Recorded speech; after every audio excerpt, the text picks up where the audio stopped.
Hey guys, Mr. Craig Kuzmar here, back with another video, and in this video today I'm going to be showing you some of the supply tools I use, or just tools in general that I use to create manga, art, illustrations, and whatnot. Alright, I'll start off with my traditional supplies. So, first I'll say, me as an artist, I do most of my works digitally now, because it's most efficient. I have strong opinions about digital versus traditional, which I will actually be making a video about, and hope you guys look forward to that. But yeah, so I mainly work digitally right now, and I'll just start off with my traditional supplies though. So if I do manga or illustrations or whatnot, I will use, I'll pencil it in with a pretty basic pencil, or sometimes an H4 pencil or an H2 pencil, and depending on what I'm feeling like, if I feel like doing a really light sketch, I'll use the H4 or H2 pencil and then go over it with this guy. But I would normally just use the mechanical pencil right off the bat. It's darker, but if I'm not feeling very comfortable at the time, and I really don't have an idea on how the pose is going to turn out exactly, I'll use the H4 first, so that way I can get a good base, and then I can work off of it with this pencil. Inking wise, I use a Zebra G pen from Deleter. That's where I get them, and DeleterMangaSupplies.com. I think that's it. I'll leave the link to them in the description. This is actually the Zebra G pen. If you get the normal G pen, they're actually really not good for art. So this is a Zebra G pen, so keep that in mind. And as for just sketching and stuff right now, you guys have probably seen me use this one a lot. I sketch in my sketchbook a lot with this, and I recently got these pens because they look pretty cool. I tested them out at Staples, and I really like them. Uniball. Yep, they're really nice. They can come in different sizes. I got a pretty thin one, and they run really smooth on smooth paper. I don't know how they would work on rough paper. I don't know.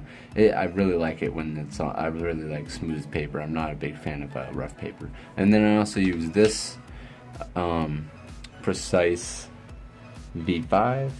It's a rolling ball, and it says Pilot there. It's a really nice pen as well. The ink kind of runs out a little faster though in this one, maybe because the tip's a little wider. But yeah, on on smooth paper, this feels really nice as well, because I actually haven't been using pencil a lot at all. I had a hard time actually finding my pencil for this video. Alright. And it wasn't one of those times where for some reason you can't find your pencil and it's right in front of your face. I just legitimately had it packed up from moving and haven't taken it out yet. Yeah, these are with all those two pens I showed you. Not the G pen, but these are with that. And as for coloring, I don't really color traditional. I haven't had enough money to get supplies. I mean, if I did color, I would use Copic markers. So I have used them, and they are really good. And it also depends on the type of paper you use with them. I feel like really helps when you're coloring traditionally, or else the ink might set in a special way, a different way with different papers, and it might come out a bit strange.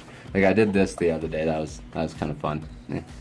Because I had enough colors for that, but not like a full professional illustration. Don't have enough traditional supplies for that. But for now, I don't really have a whole lot of money, so I've been working digitally. And honestly, digital is something that you'll have to learn one way or another. That's just how our generation is going. It's more efficient and everything. Now they have draw on tablets where you can actually draw on the screen, which is really cool. I want to save up for that one day, but that's pretty far out of reach. They're pretty expensive. But good thing is digital art's actually getting cheaper now than it used to be.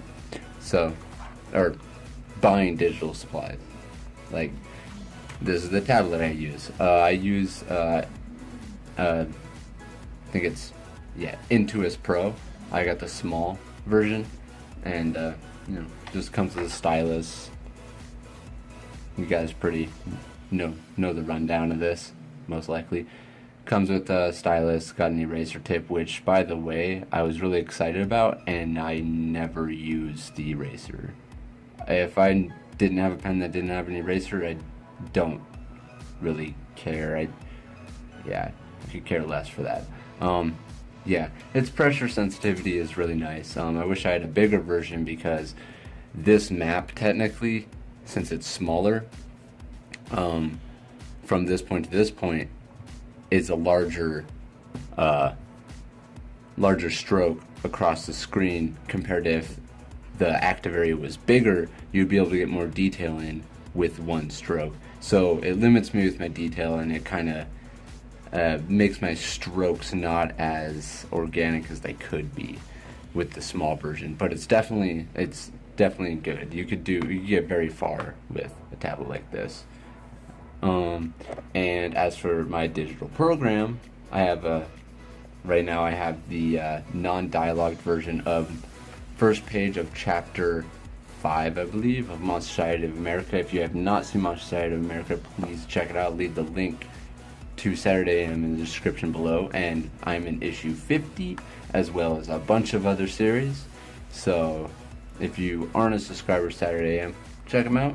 It's only $5 a year, and I think it's like $2.99 for the issue 50, and has over 100 pages in it, so check that out.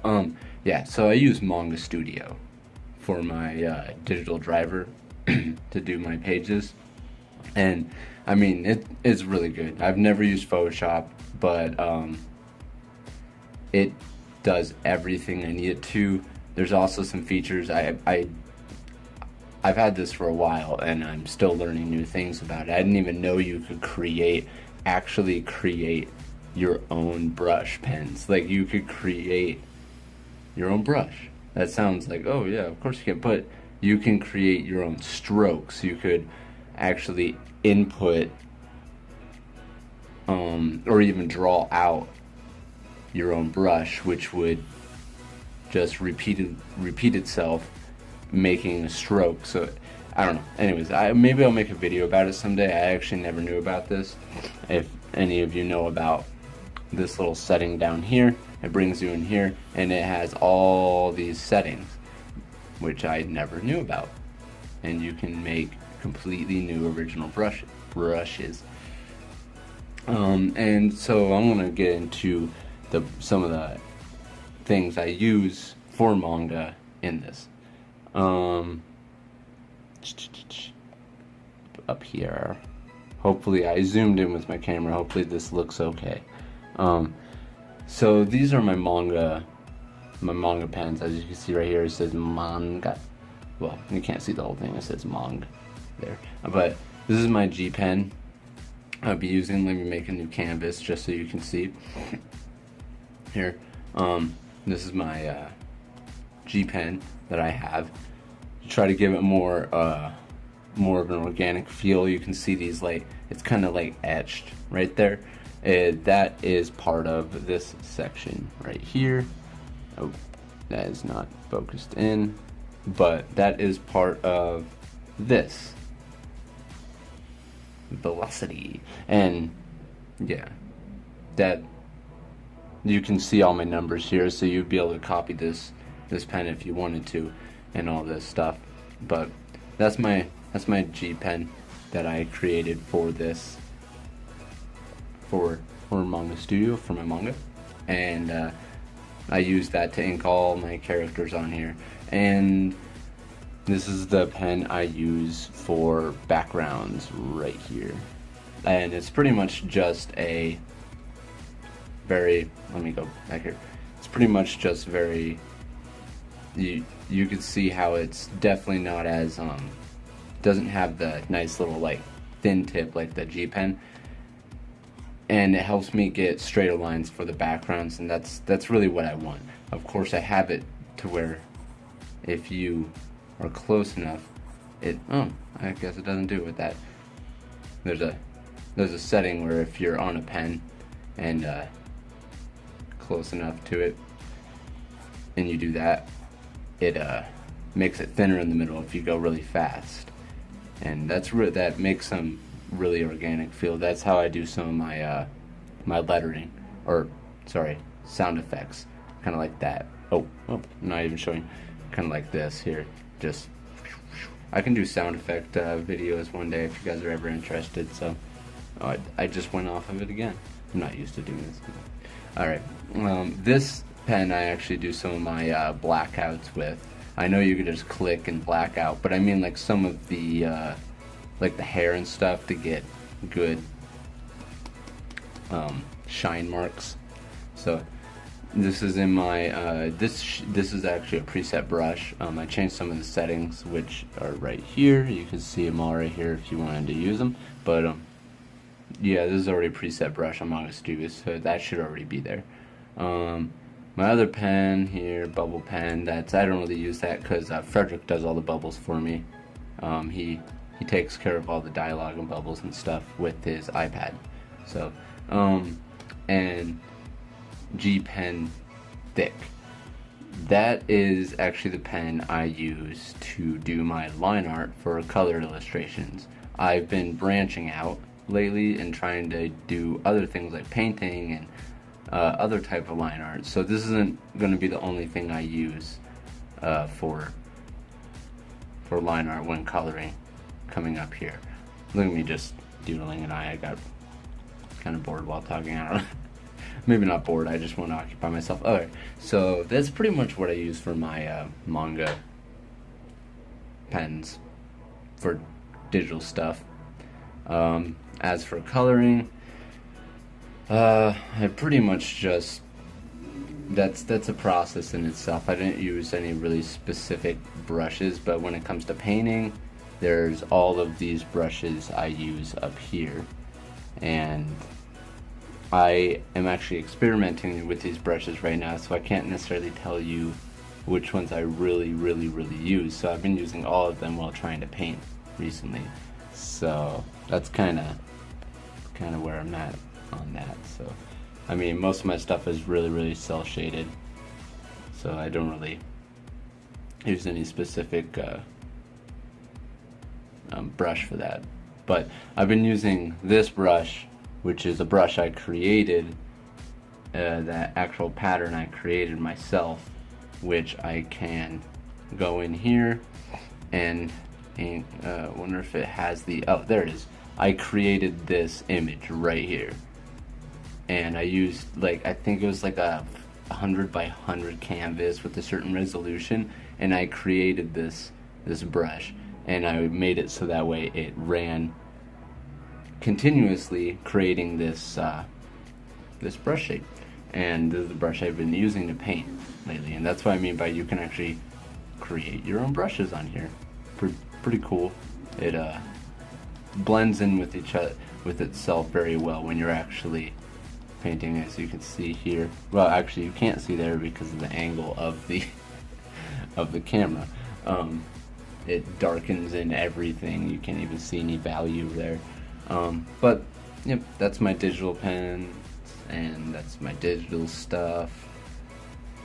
So if there's anything else you're wondering, oh, for traditional ink, just in case you're wondering, I use Speedball Super Black India ink. That's what I use. I really like that ink. I don't think it's completely waterproof, so it's not necessarily good to use for